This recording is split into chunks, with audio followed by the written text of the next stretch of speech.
hard liquor, but if you know that she or he, what they enjoy, you know, either he or she, then put a small bottle in the room. What I was telling Bob about last night was that there was an Operation Airlift to Detroit when they did the Renaissance Plaza, and there were about 30 major meeting planners on the flight, and we were only going overnight. And some of our good friends, like Stan Stearman, who many of you may know, he went with that attaché bag. And in our room, they very nicely put a very nice small basket with one beautiful grapefruit, one beautiful apple, and one strawberry. It was just perfection. Then the city gave us a small bottle of wine. And United Airlines gave us the small package with Boothby's gin in it, which has a little glass and a little silver bucket. We all came down enthused with this whole thing. Wasn't it nice? It's great. And Stan says, where am I going to put it? I can't fit that in my attaché bag. Well, United Airlines did a breakfast the next morning. They gave us a big brochure. They should have given us an airline bag. So you have never seen so many people go out of the hotel using laundry bags. We all, I have to say, it was me. I said, I'm not going to let it in the room. I'm going to put it in a laundry bag. So as the carts went out with the luggage, there were all these laundry bags stacked up on there, and we got home with our stuff. So it's like, the thing is, think when you're doing this, or else do something that has some local color to it. Again, remember how long the stay, remember about carrying things. I think you'll have a much better impression upon the person if you really give good consideration to what you put in the room. I'd like to jump in on this one. I think everybody, and I'd be lying to you and trying to be very modest to say, I think everybody when they come into a hotel wants to have a little ego massaging, but I don't think you need to really get carried away with it. One of the most effective things that I've ever come across was the morning newspaper. And for 15 cents to get up in the morning and have a newspaper that you can sit down and read if you're there for one night, you know, what do you do with the fruit basket and the bottle of wine and the liquor, especially if you're on a 5-city trip in 1 week? And the other thing that I particularly like is if it is something to be done, I like to take something home that I can share with my wife that makes it a little more palatable to her, the fact that I've been out of town and she's not much for scotch.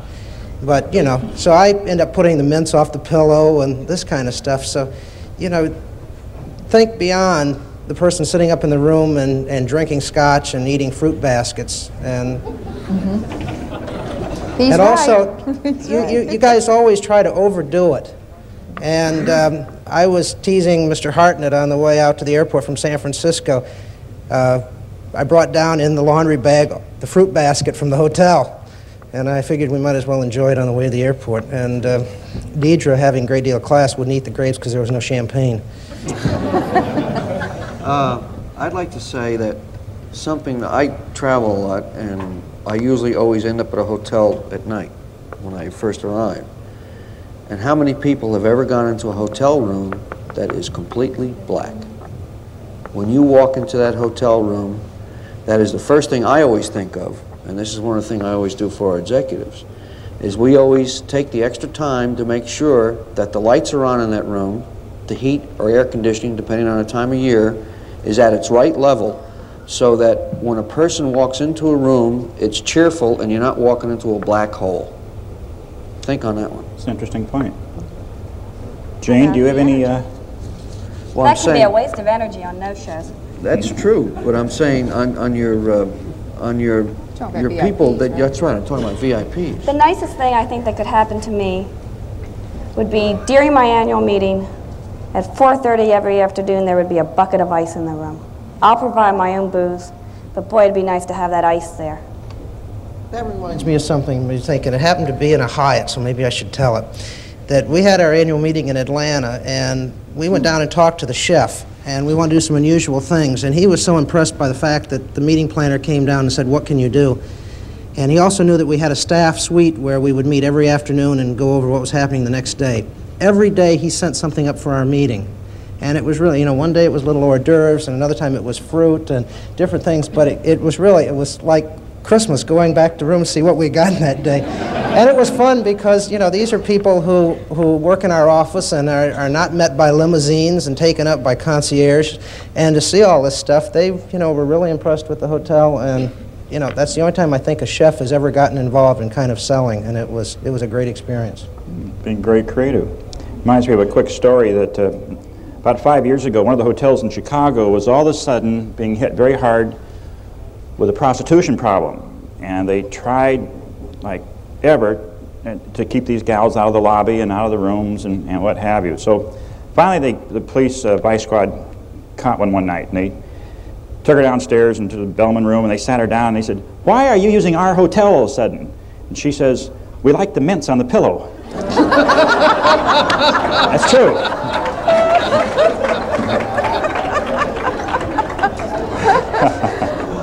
Well, had to be there. another thing. But I think we can sort of compliment Hyatt, though, that there are many cases where they are selective. I'd like to compliment the Del Monte Hyatt for their nice little package, which has Monterey Jack and a little bit of the local salami in there. And it's given to you with a knife that you don't have to bite it off, bite your teeth off to get into the salami. And a little bottle of wine which is left closed, so at your own discretion you either drink it or not.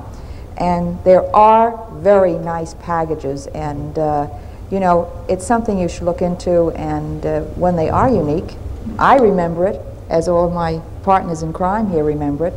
So it's a matter of stopping and thinking once in a while. That's right. And if you're going to do it, you might as well do it the right way. And don't send up the little packet with the 2 little miniatures of liquor and no ice and no soda and no glasses. And, you know, what does the soda cost you compared to your initial investment? So if you're going to do it, go all the way. Okay. Speaking of crimes and pulling them off, I want to ask you a question about convention servicing. When planning a convention in a specific property, one you are not familiar with, what do you expect from the convention service department of that property? And also, at what time do you get involved with the convention service department? Jane? First of all, I guess the first thing I expect is patience. And then I would like to get involved with him right away. As soon as the meeting's booked, I would like to start walking that hotel with him as opposed to the salesperson. Having him point out what certain rooms can do, what certain rooms cannot do, some of the pitfalls of certain rooms that he's experienced, the true seating arrangements, not the ones that have been published in the brochure.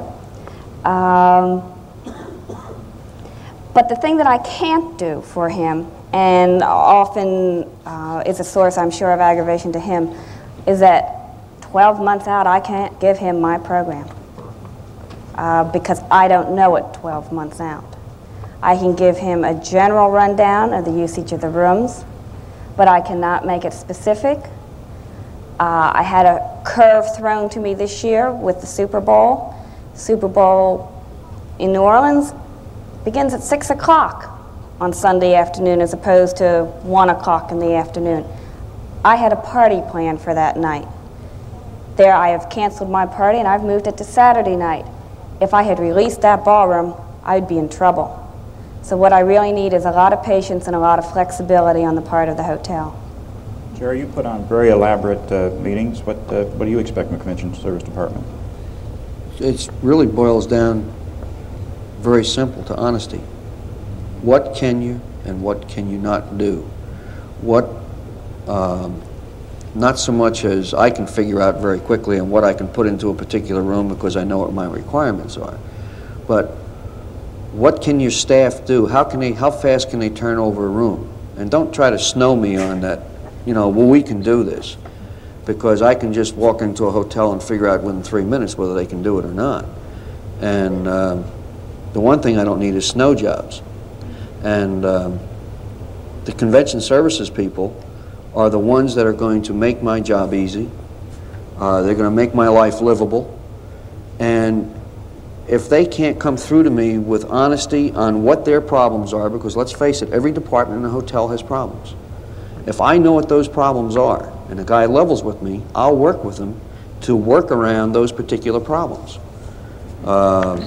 If you have a problem where you can't get your houseman in early in the morning for a turnaround for a particular room, well, let's see if there's some other way that we can accomplish the same thing. I'm not demanding where I've got to go straight down the middle of the line to do things the way I want to do it, because I'm not always right. The hotel knows what they can do, and they've got to tell me what they can do. Do any of you book meetings in hotels because of a very good convention department? I would. I would, Definitely. In fact, I know a couple of hotels. I like to take them with me wherever I go, and I wouldn't have any problems. On a rebooking, the convention service manager is the most important. A lot of sales contacts will come to me during the middle of a meeting and want to rebook. I don't have time to talk to you about rebooking something that's going to happen 5 years hence during that meeting. But after that meeting, I'll be working with your convention service manager, and actually I'll rebook with him. I've been very patient on this, and as a former convention service manager, I'd like to get up on a soapbox for a minute. I'm really weary of the role that the convention service manager gets stuck with in most hotels. And also the fact that I don't know why convention service has to aspire to go into sales. I think it ought to maybe be the other way around. You can go out and you can dazzle me with all of your brochures and your great hotel and all your service and all this. But if you want me to rebook, it's got to happen when I'm in the hotel. And that person that's got to make it happen has got to be an intricate part of management and has got to be able to deliver the sky if they promised it. And I think it's a shame, because in so many hotels they hire somebody, they say you're now a convention service manager, and I'm a perfect example of it. I came right into a hotel and they said you're now a convention service manager. They give you business cards and you think you're an executive until you find out that any secretary in the office has more status. And yet you're the one that is playing host to every customer that comes in. And unless the management recognizes this and puts these people in, you're really just putting titles on people. And there are a few really super ones around the country, but most of them really don't know what they're doing, and they don't know how to make it happen, and they also don't sometimes realize that Saturdays and Sundays when a group's in the house is, you're supposed to be there, and after 5 and this sort of thing. I can speak to that very easily. My son-in-law, if you will, just became a head banquet houseman, or whatever you want to call it, convention services manager in one of the smaller hotels. And this guy doesn't know the difference between a U-shape and a theater-style setup. And he's the guy that's doing it. Is his name Kent? No, but he's very close to it. Oh. It's more like redneck. One of the things I try to find out, Bob, when I first go into a hotel is exactly what is the order of the pecking order. Mm-hmm. And how much true authority does the convention service manager have? Because I would like to double and triple what Doug has just said, that the convention service manager can either make or break a meeting. True. And if he is not given enough authority when he makes a commitment to follow through with it, or when you need him right away and he can make a decision, and whether he is in the hierarchy of the hotel, if the chef will accept something that is going to help him help me, in other words, can he talk in a nice way to some of the higher offices and say, look, we really need this, will you go along with me, let's get it done. The whole thing is, let's get it done, because we always ask for something that has to be done within the next 5 minutes. You're saying another thing, too. You don't want to have to deal with 25 department heads. Yeah, Lord and save you from pre-convention that. meetings and all of this are fine, but still.